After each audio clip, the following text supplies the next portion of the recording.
Declaração de voto. Só dizer que eu discordo do vereador Eloy Friso e para amanhã, se for preciso, a gente vai encher o telão aí de imagens para mostrar a Caxias que a gente vive, tá?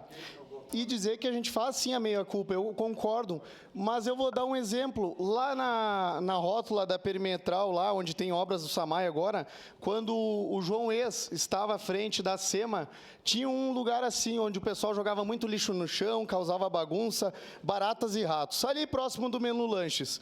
E aí eu fui até a secretaria, né, pedir ali pela questão do meio ambiente e tal, e eles instalaram câmeras que hoje a secretaria tem lá.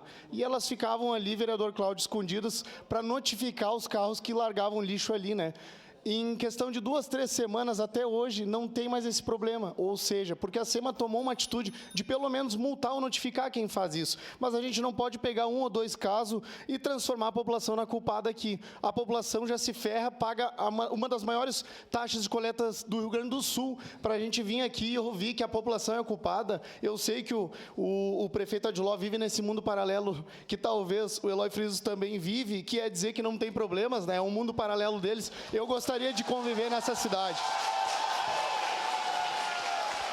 Mas de onde eu venho não está tudo bem, não está tudo sendo feito e a gente deve cobrar sim para o pagador que mantém o erário público, que custa tanto para nós. Ou melhor, era para ter resolvido o problema do lixo, vereador Cláudio. Sabe por quê? Foi criados adjuntos, secretários adjuntos, ganhando um ótimo salário e iria ser a solução de todas as secretarias. Mas aqui parece que os problemas aumentam e a incompetência vai permeando cada vez mais pelos secretários adjuntos, prefeito, vice-prefeito e etc. aqui que eu vou elencar, porque quando eles não nos chamam para conversar e não apresentam soluções, para mim é uma palhaçada. Até tem, como a vereadora Marisol que citou, a gente deve ir comparecer à Codeco, ouvir. Eu não vou às secretarias para ouvir, porque quando a gente vai lá, eles mostram uma utopia, um mundo paralelo. Eu gosto de ouvir os meus seguidores, que é os problemas. Eu aqui recebo problema e a gente deve apresentar a solução.